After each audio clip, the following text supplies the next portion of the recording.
Hello viewers, I am going to show you how to remove difficult bolt from underneath.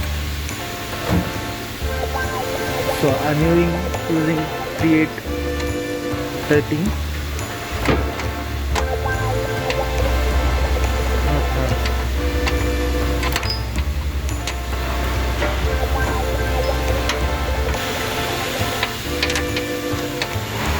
So I am using Pro 13 to lose the bolt.